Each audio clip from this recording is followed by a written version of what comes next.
वंदनीय पूजनीय प्रज्ञावान संत महापुरुषों, इस त्रिदिवसीय सत्संग समारोह में उपस्थित आत्मीय सज्जनों, माताओं, सर्वप्रथम तपोनिष्ठ परम वैराग्यवान स्वरूपलीन गुरु गणेश साहिब जी के इस पावन स्मृति में जो आयोजित सत्संग है, तो ऐसे महानतम संत सदगुरु गणेश साहिब जी को मेरा सत सत नमन है। और चूंकि आज पहला दिन है, निश्चय ही आप सब अपने अपने घरों से यह सोचकर ही आए होंगे कि संतों के दर्शन होंगे, संतों के विचार सुनेंगे इस परम तपस्थली में। चूंकि संतों का यह तपोभूमि है, सदगुरु गणेश साहिब जी की तपस्थली है, तो ऐसे तपोभूमि में पधारे हुए महानतम संतों के विचारों को आप सुनेंगे, इसी ख्याल से आप यहां आए हैं। इसके पीछे एक उद्देश्य होना जरूरी है, आपका एक लक्ष्य होना जरूरी है।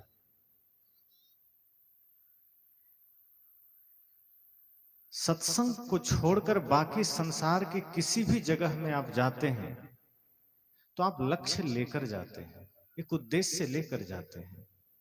आप साधारण सी बात, अगर बाजार भी आप जाते हैं तो आपका एक लक्ष्य होता है, एक उद्देश्य होता है कि हम कुछ लेने जा रहे हैं। संसार के हाट में भी आप बहुत कुछ सोच विचार कर जाते हैं। ये तो ज्ञान का बाजार है, ये तो सत्संग की हाट है। यहां आप समझ बूझ कर ही आए होंगे, और नहीं आए होंगे तो समझ बूझ लीजिए, क्योंकि यहां जो आ गया उसके जीवन का अंधेरा मिट जाता है। बाहर कहीं अंधेरा हो, उसे मिटाने के लिए दिए जलाइए, वो अंधेरा मिट जाएगा। प्रकाश जला दीजिए, वो अंधेरा मिट जाएगा। लेकिन जो भीतर अंतर मन में जो अंधेरा है, वो ऐसे ही सत्संग में आकर ज्ञान के दीप जलने से मिटेगा। और आज समाज में ज्ञान का दिया जलना बहुत जरूरी है। अज्ञानता का अंधकार आज हमारे समाज को ग्रस रहा है। आज व्यक्ति धन दौलत संपदा के पीछे तो भाग रहा है, लेकिन संस्कारों के पीछे नहीं भाग रहा। आज व्यक्ति अपने महापुरुषों का नाम तो लेता है, लेकिन उनके काम को अपने जीवन में नहीं लेता। आज हम अपने आप को महापुरुषों के नाम से जोड़ते तो हैं, लेकिन उनके आचरण से हम स्वयं को नहीं जोड़ते।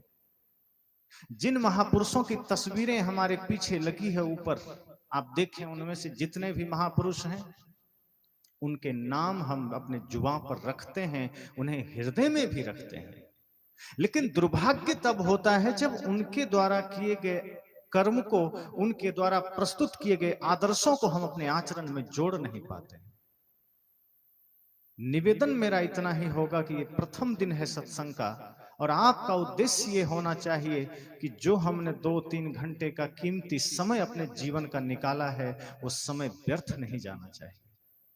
यदि आपके जीवन के समस्याओं का समाधान यहां ना हो सका, तो फिर समझना आपका आना व्यर्थ ही था।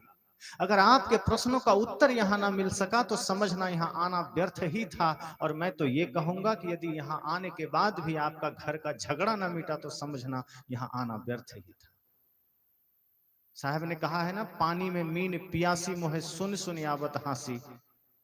मछली पानी में हो और वो कहे कि मुझे प्यास लगी है, आपको हंसी आएगी। सत्संग में आकर कोई कहे क्या करें, हमारा भाई से झगड़ा हो रहा है। सत्संग में आकर कोई कहे क्या कहें, सास बहू के झगड़े हो रहे हैं। सत्संग में आने के बाद कोई कहे क्या कहें, हमारा बेटा बिगड़ गया है। सत्संग में आने के बाद कोई कहे क्या कहें, मेरा पड़ोसी के साथ झगड़ा चल रहा है। आप पर भी हंसी आएगी कि सत्संग रूपी गंगा में डुबकी लगाकर भी विकार रह कैसे गया। गंगा नदी में कोई जाता है डुबकी लगाने इस भाव से कि पाप कटेंगे, जीवन के विकार मिटेंगे। इस सत्संग की गंगा में आकर अगर विकार न मिट सके तो क्या मतलब है। लेकिन यह सत्य है कि बाहर की गंगा में विकार मिटेंगे नहीं, बाहर की गंगा में पाप मिटेंगे नहीं, चाहे जितना स्नान करिए। अभी प्रयागराज में शुरू हो गया होगा। लोग डुबकी लगाएंगे और वे लोग वहां ज्यादा डुबकी लगाएंगे जिन्होंने ज्यादा पाप किए हैं। उन्हें पुरोहितों ने समझा दिया है कि तुम जीवन भर पाप करो, साल भर पाप करो, एक बार वहां जाकर के डुबकी लगा लेना, सारे पाप धुल जाएंगे। मूर्ख वो पुरोहित भी हैं और डुबकी लगाने वाले भी हैं जिन्हें लगता है कि पाप मिट जाएंगे, क्योंकि जो पाप मन में है वो इस गंगा में मिटेगा, वहां नहीं मिटेगा। वहां तो गंगा का पानी भी इतना गंदा है कि शरीर और गंदा हो जाएगा, मन का पाप तो नहीं धुलेगा। इस गंगा में आकर यदि मन के पाप ना धुले, इस सत्संग की गंगा में आकर यदि मन के विकार ना मिटे, तो समझना आपका आना व्यर्थ ही था। यहां आना सार्थक होना चाहिए। ये सत्संग आपके जीवन के समस्याओं का समाधान बन सके, ये सत्संग आपके प्रश्नों का उत्तर बन सके, ये सत्संग आपके व्याकुल मन को शांति प्रदान कर सके, ये कोशिश संत गुरुजनों का है। ये प्रथम दिन है, आप ये कोशिश करिए कि इस भाव से हम यहां बैठे कि ये सत्संग हमारे जीवन में क्रांतिकारी बदलाव ला सके। जो मन अब तक व्याकुल था, जो मन अब तक बेचैन था, जो परेशानियां थी, जो घबराहट थी, इस सत्संग हमारे जीवन के सारे समस्याओं को मिटा सके। और जब आप परम समर्पण के साथ, पूर्ण भाव के साथ यहां बैठेंगे, आप पाएंगे कि आपके जीवन के समस्याओं का समाधान यहां ही हो सकता है, क्योंकि सदगुरु कबीर का मंच है। सबसे बड़ी बात यह है कि यहां ढोंग नहीं है, पाखंड नहीं है, आडंबर नहीं है। यद्यपि अब कबीर पंथ या अन्य जो मत पंथ है जो पाखंड का विरोध करते थे, वहां भी थोड़ा पाखंड प्रवेश कर रहा है। जो काम मंदिरों में होते थे, अब वो सदगुरु कबीर के नाम से भी मंदिर बनकर होते रहे हैं, होने लगे हैं। जिस पाखंड का विरोध सदगुरु कबीर ने किया, वो पाखंड अब यहां भी हो रहा है। लेकिन फिर भी ये सदगुरु कबीर विचार मंच आपको उन पाखंडों से, उन आडंबरों से मुक्त कराने का प्रयास करता है, ताकि जीवन पूरा साफ सुथरा रह सके, उसमें कोई आडंबर ना रह सके। इस विचार मंच के सामने आकर के भी अगर पाखंड ना मिटा, तो समझना दुनिया में फिर कहीं नहीं मिटेगा। इसलिए मैंने कहा ये प्रथम दिन है। कोशिश यही आप सब करेंगे कि आप यहां से वो सूत्र लेकर जाएं, आप यहां से वो आदर्श लेकर जाएं, वो ज्ञानामृत लेकर जाएं, जो स्वयं के जीवन को तो व्यवस्थित बना ही सकें, साथ साथ आप आने वाली पीढ़ियों को, जो हमारे बच्चे खेल रहे हैं, जो आपके घर में नन्हे मुन्ने बच्चे हैं, उन्हें भी आप एक आदर्श दे सकें, उन्हें भी एक सुंदर परवरिश दे सकें, उन्हें भी एक सुंदर आरंभ दे सकें। अगर आपने अपने बच्चों को बचपन में ही सुंदर आरंभ दिया है, सुंदर शुरुआत दिया है, तो आने वाला आपका समाज सभ्य बन सकेगा। आज जो हर माँ बाप की चिंता होती है, आज जो हर माँ बाप आंसू बहाते हैं, क्या करें हमारा बेटा तो बिगड़ गया है, क्या करें हमारा बेटा तो बात ही नहीं मानता, इसका इतना ही कारण है कि जब आपको उन आदर्शों से उसे जोड़ना था, जब आपको उन्हें सत्संग से जोड़ना था, जब आपको उन्हें ज्ञान से जोड़ना था, जब आपको उन्हें संतों के पास लाना था, आप उसकी उंगली पकड़कर फिल्म दिखा रहे थे, फिल्मी गाने सुना रहे थे, ऑर्केस्ट्रा घुमा रहे थे। और जिस समय उसे सत्संग में आना था, आपने फिल्में दिखाई है, तो वो श्रवण कुमार थोड़े न बन जाए, फिर तो वो राक्षस ही बनेगा। कोशिश इतना ही करना है कि सत्संग आपके जीवन में परिवर्तन ला सके। प्रथम दिन है, और प्रथम दिन में सिर्फ इस भाव को जागृत करना है कि सत्संग हमारे जीवन के समस्याओं का समाधान कैसे बन सकता है। और स्वाभाविक है, जितने लोग बैठे हैं सबकी अलग अलग समस्या हो, सबके अलग अलग प्रश्न होंगे, लेकिन औसतन एक ही समस्या सबकी होती है। आप जब विचार करेंगे तो हर घर की समस्याएं लगभग एक जैसी होती है, रूप अलग अलग होते हैं। और यहां जितने लोग बैठे हैं, शायद ही कोई ये कह सके गर्व के साथ कि नहीं, मेरा जीवन समस्याओं से मुक्त है और मैं परम शांति में हूं। कहीं ना कहीं, किसी न किसी वजह से जीवन में अशांति जरूर होगी। कोई अपने पुत्र से दुखी होगा, कोई अपने पिता से दुखी होगा। आज के इस भौतिक युग का लड़का कहता है, मेरे पिता तो पुराने ख्याल के हैं, मैं उनसे बड़ा दुखी हूं। आज पिता कहता है, मेरा बच्चा तो बड़ा ही आधुनिक हो गया है, मैं उसके व्यवहार से दुखी हूं। पति कहता है, मैं पत्नी से दुखी हूं। पत्नी कहती है, मैं पति से दुखी हूं। भाई कहता है, मैं भाई से दुखी हूं। पड़ोसी कहता है, मैं पड़ोसी से दुखी हूं। जबकि गहराई से सोचेंगे तो सबका दुख अपना होता है, कोई किसी को दुखी नहीं कर सकता। ना तो कोई किसी को सुखी कर सकता है, ना कोई किसी को दुखी कर सकता है। समस्या ये होती है कि आदमी दुख का आधार भी दूसरे को बना लेता है और सुख का आधार भी दूसरे को बना लेता है। और जब तक आपने अपना सुख का आधार दूसरे को बनाया है, आप जीवन में कभी सुखी नहीं हो सकते। यदि आपको लगता है कि मैं बेटे की वजह से सुखी हो सकूंगा, तो आपका बेटा भी यही सोच रहा है कि मैं पिता की वजह से सुखी हो सकूंगा। तो आप ना बेटे के अनुसार होंगे, ना बेटा आपके अनुसार होगा, और सुख किसी को नहीं मिलेगा। सुख का आधार अगर आपने स्वयं से बाहर कहीं बनाया है, तो वो संसार का आधार हो गया, और संसार तो बदलता रहता है, फिर आपका सुख भी बदल जाएगा। जिस पत्नी में आज सुख नजर आ रहा है, कोई जरूरी नहीं कि कल भी सुख नजर आए। जिस पुत्र में सुख नजर आ रहा है, कोई जरूरी नहीं कि कल सुख नजर आए। आप पैदल चलते थे, आपने साइकिल खरीदी, आपको साइकिल में सुख नजर आने लगा।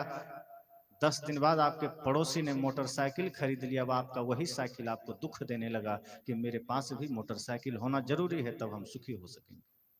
अब आपको मोटरसाइकिल में सुख नजर आने लगा, और मोटरसाइकिल खरीद लेते हैं तो कुछ दिन सुख नजर आएगा, फिर कहीं नजर कार पर पड़ गई तो वही मोटरसाइकिल जो कल तक सुख दे रहा था, वो आपको दुख देने लगेगा। फिर आपको कार में सुख नजर आएगा, और फिर आपने कार खरीद ली, साधारण कोई कार, इंडिका, अल्टो। आपको लगेगा वाह मेरे घर में तो कार है, और कहीं किसी कारणवश किसी के द्वार पर आपने लग्जरी कार देख लिया, तब आपको अल्टो खटकने लगेगी। सुख का आधार अगर आपने बाहर बनाया है, सुख का आधार अगर आपने व्यक्ति को बनाया है, वस्तुओं को बनाया है, तो वो तो परिवर्तित हो जाएगा, आपका सुख भी बदल जाएगा। साहब कहते हैं सत्संग आपको जागृत करता है, सत्संग आपके प्रश्नों का उत्तर है कि सुख का आधार भीतर ही है। दुखी आपको कोई नहीं कर सकता, सुखी भी कोई नहीं कर सकता। अगर आपने जाना है, अगर आपने समझा है, चूंकि बुद्ध कहते हैं अपदीपो भव, अपना दिया खुद बनो। ये नहीं कहते दूसरे के लिए बनो, वो कहते हैं अपने दिया खुद बनो। और जिस दिन आप अपने अपने भीतर के दिए को जला लेंगे, आप उसी दिन सुखी हो सकेंगे, उसी दिन शांत हो सकेंगे। एक आदमी से कहा गया तुम ध्यान क्यों नहीं करते? उसने कहा मैं ध्यान करना तो चाहता हूं, लेकिन क्या करें, घर में बच्चा बहुत रोता है, वो जब तक शांत नहीं हो जाता मैं ध्यान कैसे करूं? बच्चे को किसी तरह शांत कराया गया। कहा अब क्यों नहीं करते? कहा करने ही जा रहा था तब तक बगल में कुत्ता भौंकने लगा, कैसे करें? लोगों ने कहा ठीक है हम कुत्ता को भी चुप कराए देते। कुत्ता को भी दूर किया गया। कहा अब क्यों नहीं करते? कहा क्या करें, बगल से ट्रक गुजर रही है, उसकी आवाज में कर नहीं पा रहा। कहा ठीक है कुछ देर के लिए हम ट्रक को भी रोक देते हैं। रोका गया। बगल से रेलगाड़ी गुजरती थी, कहा अब रेलगाड़ी को भी बंद करो तब करूंगा। रेलगाड़ी को भी रोका गया। कहा ऊपर से हवाई जहाज निकलता है तब करूंगा। कहा तुम करोगे ही नहीं कभी। तुम्हारे लिए पूरा संसार तो नहीं रुक जाएगा। तुम ये चाहते हो कि पूरा संसार हमारे लिए रुक जाए, अगर तुमने ये सोचा है तो संसार तो कभी ना रुकेगा। तुम्हें उन्हीं अवस्थाओं में ध्यान करना पड़ेगा, और जिसने उन्हीं प्रतिकूलताओं में ध्यान सीख लिया है, ज्ञान सीख लिया है, शांत रहना सीख लिया है, असली वीर तो वही है जो संसार को रोक कर ध्यान करने की बात कर रहा है, जो संसार को आधार मानकर सुखी होने का संकल्प ले रहा है, वो कभी सुखी नहीं हो सकता। मैंने कहा ये सत्संग आपके प्रश्नों का उत्तर है। अगर आप चाहें तो, अगर मनसा वाचा कर्मणा आप इसी तपस्थली में पूरी एकाग्रता के साथ बैठते हैं, तो निश्चय ही सत्संग आपके प्रश्नों का उत्तर बन सकेगा। और आप जानेंगे अपने जीवन में पाखंड क्या है, अपने जीवन में गलत क्या है, अपने जीवन में आडंबर क्या है, आप जान सकेंगे। और जब तक आप आडंबर को जानेंगे नहीं, जब तक आप समस्याओं को जानेंगे नहीं, समाधान मिलेगा कैसे? एक पिता अच्छा पिता तभी बन सकता है जब पिता के आदर्शों को जाने। एक माता एक अच्छी माता तभी बन सकती है जब अपने जीवन में आदर्शों को जाने। आप चाहते हैं पुत्र बाबा साहेब अम्बेडकर के जैसा हो, और कर्म अगर पापियों की तरह है, तो अम्बेडकर गोद में थोड़े आ जाएंगे, नहीं आएंगे। सदगुरु कबीर जैसी संतान अगर चाहिए, संत शहीदों जैसी संतान चाहिए, तो माता पिता को वैसी तपश्चर्या भी करनी पड़ती है, वैसा ध्यान तप भी करना पड़ता है, मुख में सदैव मीठे वचन भी लाने पड़ते हैं। अभी तो सोचना पड़ता है। चेहरे की सुंदरता तो हम रंग पेंट करके बढ़ा लेते हैं, लेकिन मन की सुंदरता हम नहीं बढ़ा पाते। आज ब्यूटी पार्लर बने हैं जगह जगह, लोग जाता है आधे घंटे में कुछ और ही बनकर निकल आता है, महिला हो या पुरुष।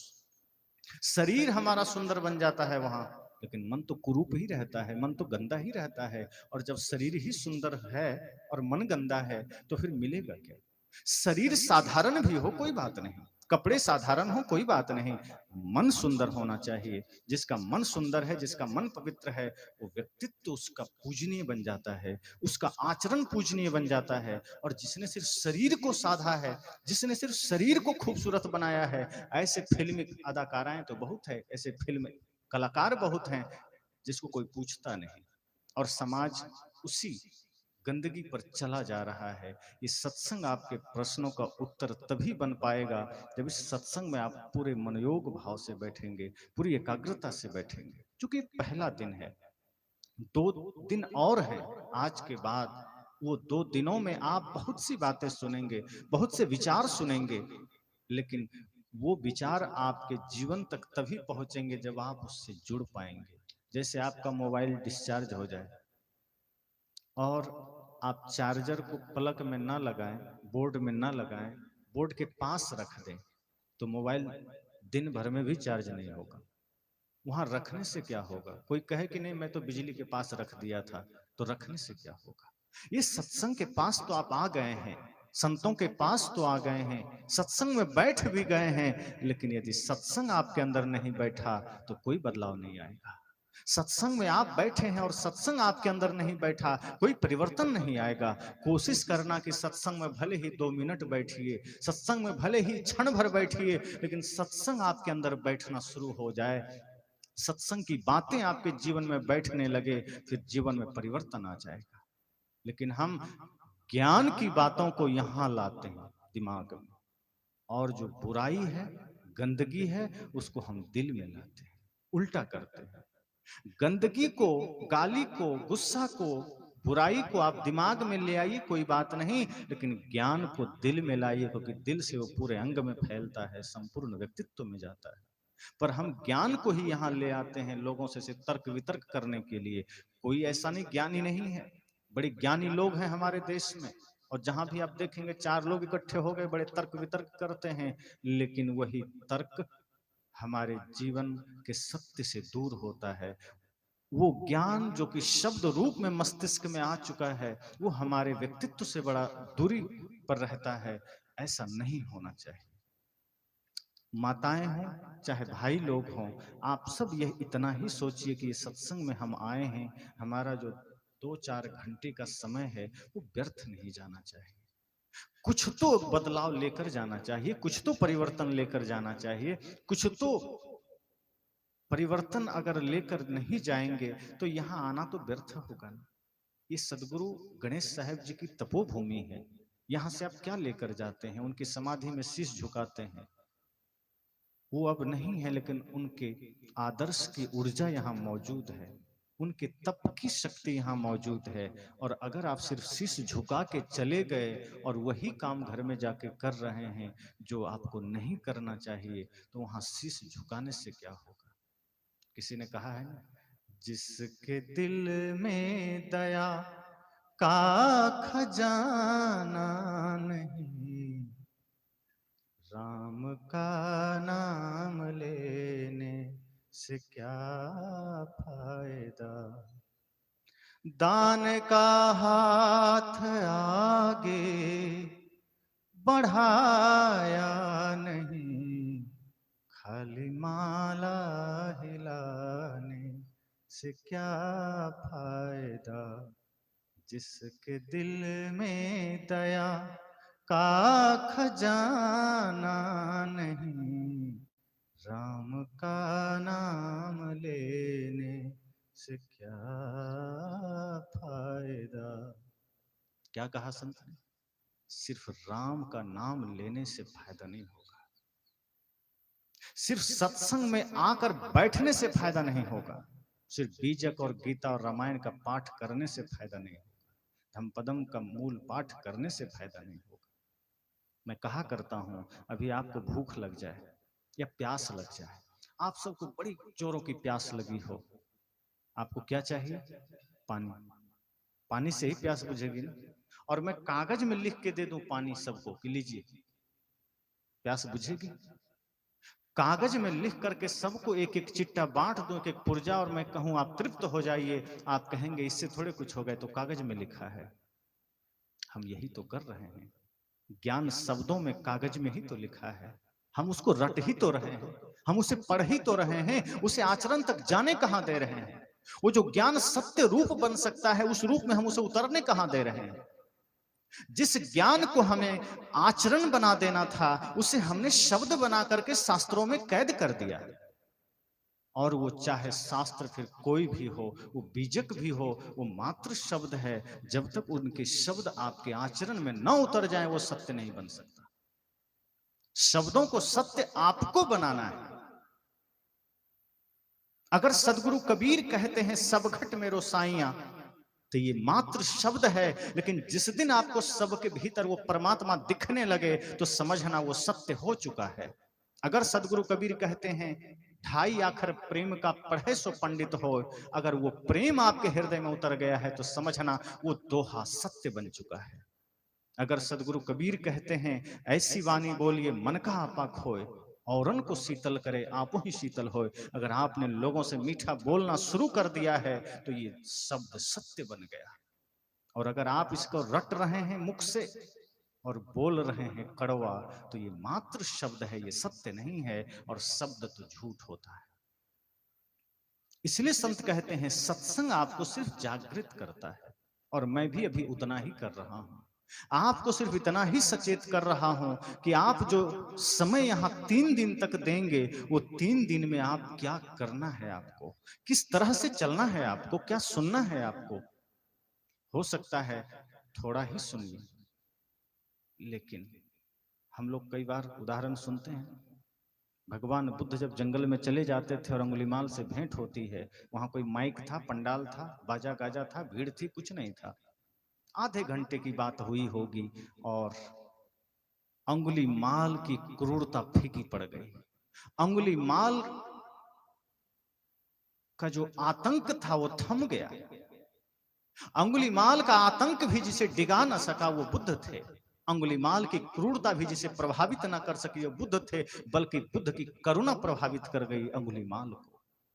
बल्कि बुद्ध की सौम्यता धाराशायी कर दिया अंगुलीमाल को, और बुद्ध की जो आंखों में करुणा थी, वो करुणा के वजह से अंगुलीमाल परिवर्तित हो गया आधे घंटे में। हम 4-4 घंटे सत्संग सुनते हैं, हम पर कोई असर क्यों नहीं होता। कहीं ना कहीं मुझे लगता है हम रेनकोट पहन लेते हैं, बारिश से बचने के लिए रेनकोट होता है बरसाती, अब उस पर जितना भी छींटे डालो अंदर पानी जाता ही नहीं है। हम भी माया का रेनकोट पहन के आते हैं, हम उसे उतारते ही नहीं हैं। और जब माया का रेनकोट पहनकर बैठेंगे, तो ज्ञान के अमृत कितने भी बरसाए जाएं, वो सब बाहर बाहर निकल जाता है। साहब ने कहा ना, संत दरस को जाइए तज माया अभिमान, ज्यों ज्यों पग आगे धरे कोटिन यज्ञ समान। इसमें साहब ने योग्यताएं बताई है कि जब आप संत दर्शन को जाइए, संत के दर्शन के लिए अगर आपका कदम बढ़ चला है, तो जाने से पहले, पहला कदम उठाने से पहले 2 काम करना। सदगुरु कबीर लोगों से कह रहे थे, कहे देखो जब संत दर्शन को जाओ तो 2 काम जरूर करना, सत्संग सुनने जाओ तो 2 काम जरूर करना। लोगों ने कहा क्या? कहा पहला तज माया, माया छोड़ देना, घर परिवार संसार दुकान सब वहीं छोड़ देना जहां से चले हो। संत दर्शन को अगर तुम जा रहे हो, इस तन की भी माया छोड़ देना, घर की भी, पद की भी, धन की भी, सब छोड़ देना। लोगों ने कहा ठीक है गुरुदेव छोड़ देंगे। दूसरा काम कहा अभिमान, अहंकार भी छोड़ देना, घमंड भी छोड़ देना, झूठा दंभ भी छोड़ देना। लोगों ने कहा ये दोनों छोड़ने के बाद होगा क्या? साहब कहते हैं ज्यों ज्यों पग आगे धरे कोटिन यज्ञ समान। कहा फिर तुम्हें जौ तेल घी वाला यज्ञ नहीं करना पड़ेगा। ये जो तुम्हें लोग सिखाते हैं जौ तेल घी डाल के यज्ञ करो, वो व्यर्थ है। अगर तुम सच में कोई यज्ञ करना चाहते हो, इतना ही करना, माया और अभिमान छोड़ देना, ज्यों ज्यों पग आगे धरे कोटिन यज्ञ समान। साहब ने कहा जैसे जैसे कदम आगे बढ़ाओगे, जैसे जैसे पग आगे धरोगे, करोड़ों यज्ञ के समान तुम्हारी यात्रा हो जाएगी, करोड़ों यज्ञ के समान। साहब ने कहा संत दर्शन को अगर जाइए तो संसार को छोड़ के आइए। शरीर सहित तमाम नाम रूप पद प्रतिष्ठा के दंभ को छोड़कर आइए, क्योंकि ये सब क्षणिक हैं, ये अस्थाई नहीं है। और ये सत्संग आपको अस्थाई पद का ज्ञान देता है, जो कभी छूट नहीं सकता। वो ज्ञान है, वो ध्यान है, वो सेवा है, भक्ति है, प्रेम है। और ये जब हम धारण करते हैं तब इसका असर हमारे जीवन में होता है। अगर हम इसे सिर्फ रटते रहें, अगर हम सिर्फ इसका नाम जपते रहें, तो होना कुछ नहीं है। भूखे हैं आप, और अगर आपको हम कहें कि बस आंख बंद करिए और भोजन भोजन जपिए, आप भी गुस्सा के चले जाएंगे कि जपने से पेट भर जाएगा, खाना पड़ेगा। जीवन में अशांति है, जीवन में पीड़ा है, समाज में समस्या है, देश में समस्या है। समाधान सिर्फ इतना ही है कि संत दर्शन को अगर हम जाएं तो अपने आप को उस रूप में लेकर जाएं कि वहां से हम कुछ लेकर आ सकें। पात्रता भी तो होनी चाहिए। हम पहले ही अहंकार और माया से भर कर जाते हैं, हम पहले ही हृदय को गंदा करके जाते हैं। जब मेरा पात्र अहंकार से भरा है, हमारा पात्र माया से भरा है, तो वहां ज्ञान कैसे हम ला सकेंगे? आपको प्यास लगी है और आप गिलास में पहले ही तेल भर कर लाए हैं, पानी डालेंगे सब नीचे चला जाएगा। गिलास खाली होना चाहिए। आपका हृदय भी माया और अभिमान से खाली होना चाहिए। और जब ये हृदय कोरा होगा, खाली होगा, आपकी पात्रता वैसी होगी, आपको कहना नहीं पड़ेगा, खुद आपके भीतर से प्रेम जागृत हो जाएगा। जैसे ही हृदय से हम कचड़े को मिटाते हैं, प्रेम कहीं लाना नहीं पड़ता, ज्ञान कहीं से लाना नहीं पड़ता, वो खुद जागृत हो जाता है। मेहंदी के पत्ते को आप घिसते हैं ना, लालिमा कहीं से लानी थोड़ी पड़ती। पत्ते को आप डायरेक्ट तोड़ दीजिए तो लाल नहीं होता, आप घिसेंगे तो खुद लाल दिखाई देता है। ज्ञान, ध्यान, प्रेम, सत्य, अहिंसा, करुणा कहीं से लाई नहीं जाती। ये सद्गुण भीतर मौजूद हैं, बस हमने जो कचरा डाल रखा है इसलिए वो गंदा हो गया है। वो कचड़े को ही तो मिटाना है। तो ये पहला दिन इस योग्यता के लिए है कि हम वो पात्रता हासिल कर सकें, वो अवस्था प्राप्त कर सकें कि ये ज्ञान हमारे जीवन को बदल सके। और आज ये संकल्प लेकर जाइएगा कि हमें थोड़े दिन के ही जीवन मिले, थोड़ा ही समय मिले, लेकिन उस समय को हमें कीमती बना देना है। और वो समय कीमती बाह्य भौतिक जगत से नहीं बनेगा, बाह्य उपलब्धियों से नहीं बनेगा। जब आंतरिक उपलब्धियां आप प्राप्त करेंगे, जब से जीवन में भक्ति, सत्य, सेवा का समावेश हो उठेगा, जब से आपके जीवन में सद्गुणों का आगमन हो सकेगा, उस दिन से ये जीवन कीमती हो जाएगा। आज हम जिन महापुरुषों की पूजा कर रहे हैं या जिनको हम स्मरण कर रहे हैं, आप जरा सोचिए, क्या उनको स्मरण हम उनके सुंदर शरीर के वजह से कर रहे हैं? क्या हम अपने सदगुरु कबीर को हम बहुत धनी थे इसलिए स्मरण कर रहे हैं? क्या सदगुरु कबीर के पास बहुत ज्यादा जमीन थी इसलिए स्मरण कर रहे हैं? क्या सदगुरु कबीर के पास बहुत हाथी घोड़े थे इसलिए याद कर रहे हैं? क्या सदगुरु कबीर पूरे दुनिया में सबसे खूबसूरत थे चेहरे से इसलिए याद कर रहे हैं?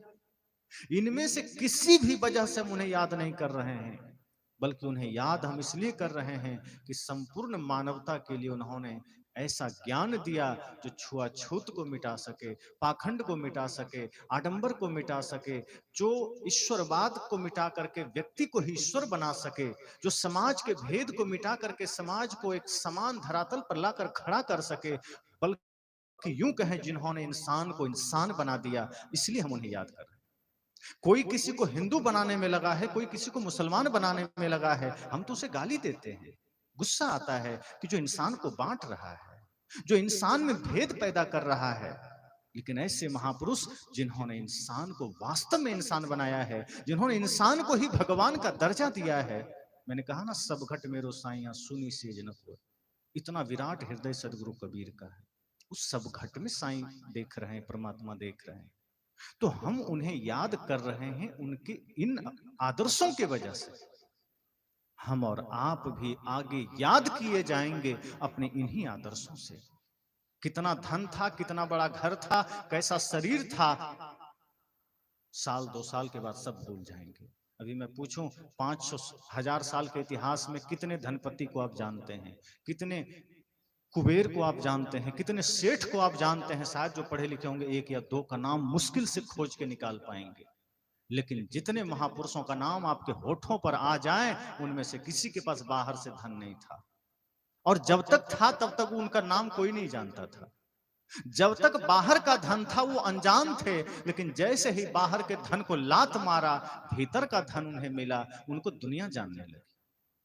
जब तक बुद्ध राजा के पुत्र बने बैठे थे, बल्कि सिद्धार्थ कोई नहीं जानता था, राजा के पुत्र हैं इतना सब जानते थे। लेकिन जब लात मार करके वो बुद्धत्व को प्राप्त किया, जब उनके पास अपना कुछ नहीं था, खाना भी मांग के खाते थे, पूरी दुनिया जान गई। जब मीराबाई के पास सोने चांदी हीरे जवाहरात थे, कुछ नहीं जाना, कोई नहीं जाना, और तब उन्होंने भी नहीं कहा कि मुझे धन मिल गया है। लेकिन जब उन्होंने घर छोड़ दिया, उन्होंने राजमहल का त्याग कर दिया, उन्होंने सोने चांदी का त्याग कर दिया, तब वे कहते हैं, पायो जी मैंने राम रतन धन पायो, वस्तु अमोलक दी मेरे सतगुरु, कृपा करी अपनायो, पायो जी मैंने राम रतन धन पायो। बोलिए सदगुरु देव की जय।